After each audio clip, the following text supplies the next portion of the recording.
দুবরাজপুরের 16 নম্বর ওয়ার্ডে দরবেশ মোড়ে রানীগঞ্জ মোড়গ্রাম 14 নম্বর জাতীয় সড়কের উপর ভোর 3টে নাগাদ 18 চাকার একটি ডাম্পার ঢুকলো ওষুধের দোকানে।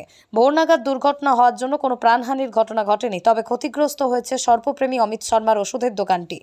18 চাকার ডাম্পারটি পাথর বোঝাই করে দুবরাজপুরের দিক থেকে পাণ্ডবেশ্বরের দিকে যাচ্ছিল। এই দুর্ঘটনা প্রথমে দুটি 11,000 ভোল্টের খুঁটিতে ধাক্কা মারে এবং একটি আম গাছে ধাক্কা মারার পরে ওষুধের দোকানে ঢুকে যায়। দরবেশ এলাকায় এই মুহূর্তে রয়েছে বিদ্যুৎ বিচ্ছিন্ন। জোর গতিতে গাড়ি চলাচলের জন্যই এই দুর্ঘটনা বলে অনুমান। এমনিতেই দুবরাজপুর শহরের ভিতর থেকে ডাম্পারগুলো জোর গতিতে যাওয়ার কারণে আতঙ্কে থাকেন শহরবাসীরা। পরে ঘটনাস্থলে আসে দুবরাজপুর থানার পুলিশ। ওষুধ দোকানের মালিক অমিত শর্মা ক্ষতিপূরণের দাবি জানিয়েছেন। ঘটনাস্থলে আসেন দুবরাজপুর 16 নম্বর ওয়ার্ডের কাউন্সিলর মানিক মুখার্জি, তিনিও ক্ষতিপূরণের দাবি জানিয়েছেন। আজ ভোর 3টে নাগাদ একটা 18 চাকার ডাম্পার আমার ওষুধ দোকানে এসে ধাক্কা মারে সোজোরে, যার জন্য দোকানটা পুরো ক্ষতিগ্রস্ত হয়ে যায়। তো বলবো যে গাড়িটা অনেক স্পিড ছিল, কারণ দোকানে 11,000 ভোল্টের পোল, তার সঙ্গে একটা আম গাছকে ভেঙে আমার দোকানে ধাক্কা মারে।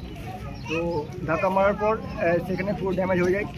তার সঙ্গে আমার জিমেরও ক্ষতি হয়। পুলিশ প্রশাসন এসেছিলো, তারা গাড়িটা তোলার চেষ্টা করেছিল, কিন্তু আমরা বললাম যে মালিক এসে প্রথমে আমাদের ক্ষতিপূরণ দেবে, তারপর গাড়িটাকে ছাড়া হবে।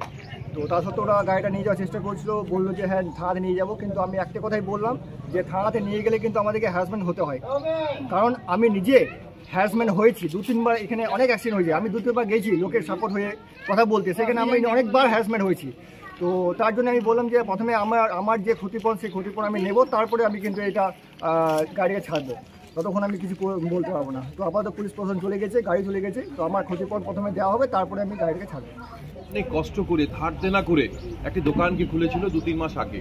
সেখানে আমরা সেই ওপেনিং অনুষ্ঠানে এসেছিলাম এবং আমরা সকলে মিলে শুভেচ্ছা বার্তা দিয়েছিলাম যে ঠিক আছে, মানুষের পাশে যখন সেটা আছে তাহলে সে দোকানটা খুব ভালো চলবে। কিন্তু দুর্ভাগ্যবশত আজ সকালে কীভাবে যে একটা গাড়ি ঢুকে গেল, যে গাড়িটা ছিল শিউরি থেকে রানীগঞ্জ মুখে ছিল এবং অত্যন্ত ভোর সময়ে নিয়ে প্রচুর অনেক টাকার ক্ষতি হয়েছে।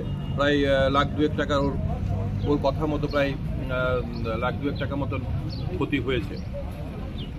আমরা চাইব যে যে ক্ষতি আছে সে ক্ষতিটা যেন সত্বর পূরণ হয়, যেন অমিত আবার নিজের পায়ে দাঁড়াতে পারে।